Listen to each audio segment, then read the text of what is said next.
अभी तक नहीं उठे? क्या बात है बेटा, तबीयत तो ठीक है ना? चलो उठो, स्कूल जाना है। रेहान सोचता है कि सिर्फ मुझे स्कूल भेजने की गड़बड़ियां होंगी। मेरी ख्वाहिशात का तो बिल्कुल ख्याल नहीं। मेरे दोस्तों को देखो, उनके पास मोबाइल है, बड़े बड़े घर है, कार से स्कूल आते जाते हैं, और एक ही मेरा बाप है। अब चलो उठ भी जाओ बेटा, जल्दी करो, तुम्हारी स्कूल बस आती ही होगी। और तभी रेहान के तीन अमीर दोस्त आते हैं। चल चल, अपने गरीब दोस्त रेहान को जलाते हैं। हेलो, देख मेरे पापा नए साल के मौके पे मुझे आईफोन दिलाया है।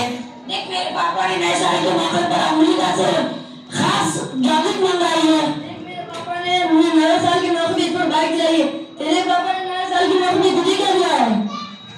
मेरे पापा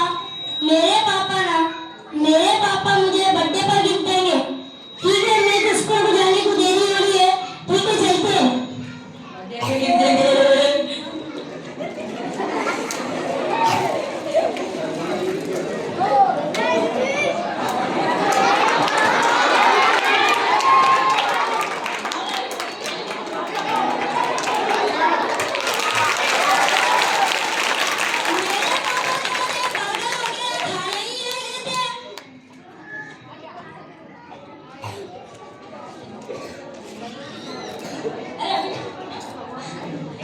अरे बेटा रेहान, तुम अभी तक तैयार नहीं हुए स्कूल जाने के लिए? मैं आज से स्कूल नहीं जाऊंगा। क्यों बेटा? मुझे 3,000 रुपए चाहिए। 3,000 किस लिए बेटा? मुझे अपने बर्थडे पार्टी अपने दोस्तों के साथ सेलिब्रेट करना है। 3,000? बेचारा बाप 3,000 की बात सुनकर परेशान हो गया और अपनी सोच में डूब गया कि भला अब ये 3,000 रुपये कहाँ से लाऊंगा। मेरी सारी तनख्वाह तो खर्चदारों का खर्च अदा करने में, घर का किराया देने में और बेटे की तालीम पर खर्च करने में ही खत्म हो जाती है। लेकिन अगर बेटे को 3,000 ना दिया तो वो कहीं स्कूल जाने से इनकार न कर दे। 3,000 मिलने के बाद स्कूल में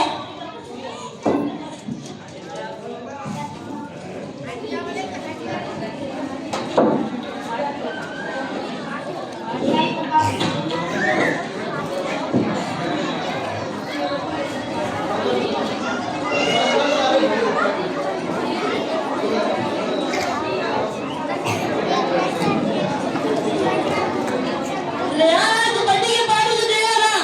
हाँ जरूर, आज रात। कहाँ देगा तेरा बर्थडे की पार्टी?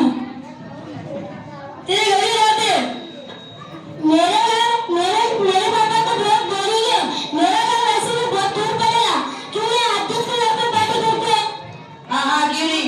आज शाम मेरे मॉम डैड शहर से बाहर जाने वाले, आज शाम मेरे ही घर पार्टी करते हैं।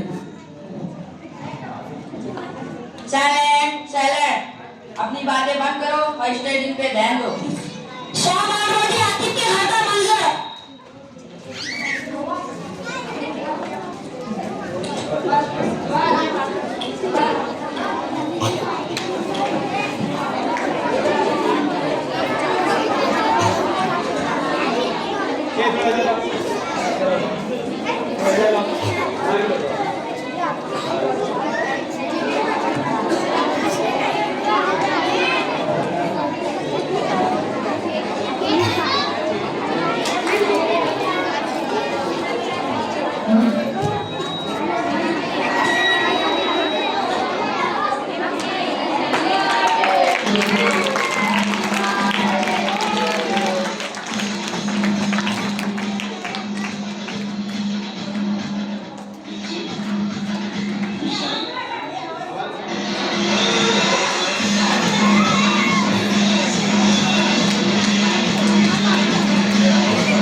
Large party pizza.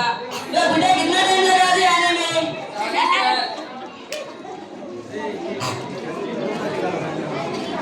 सर आपका पिज्जा का बिल 300 रुपए।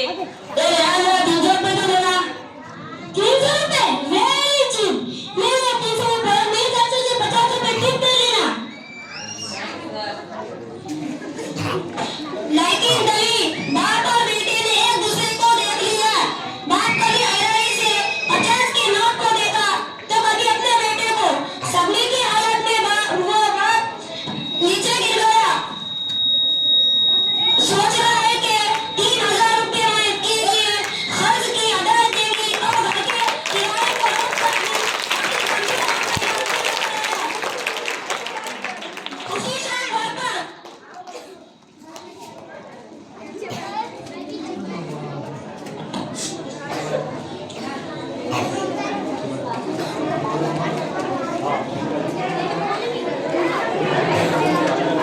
हाँ बेटा, भले मैं कम कमाता हूँ, लेकिन तुम्हें आला तालीम दिलवा कर एक बड़ा आदमी बनाना चाहता हूँ। और मैं चाहता हूँ कि तुम पढ़ो लिखो और एक कामयाब इंसान बनो। तुम्हारी गरीबी की वजह से तुम्हारी पढ़ाई ना रुक जाए, इसलिए मैं दिन रात मेहनत करता हूँ और छोटा बड़ा कोई भी काम मिल जाए तो कर लेता हूँ।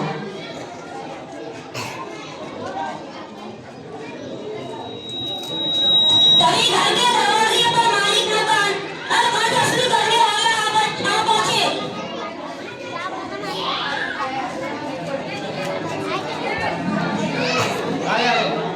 हर बार की तरह इस बार भी तुम्हारा किराया वक्त पर नहीं आया। आज शाम तक किराया भिजवा देना चाहिए, वरना घर खाली चाहिए मुझे। नहीं, पहले मेरा पैसा अदा करो वरना जेल की हवा खिलवा दूंगा। जी कर दूंगा। पापा मुझे माफ कर दो, मुझे माफ कर दो। आपकी मेहनत की कमाई सिर्फ मैं दिखाने के लिए बर्बाद की है। आप तालीम दिलवाने के लिए दिन रात मेहनत करते रहे और मुझे एहसास तक नहीं हुआ। आज से मैं कसम खाता हूँ कि आपका ख्वाब मैं जरूर पूरा करूंगा। कोई बात नहीं बेटा, ठीक है।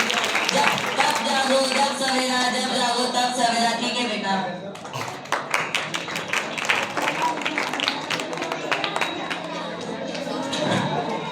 हमारे वालिदैन हमारे लिए हर तकलीफ बर्दाश्त करते हैं, मेहनत मजदूरी करके भी हमें पढ़ाते हैं और हम इनकी कुर्बानियों को नहीं समझते। आज हम हर करियर के अपने वालिदैन के बताए रास्ते पर चलेंगे और पढ़ लिख कर समाज में उनका ऊंचा नाम करेंगे।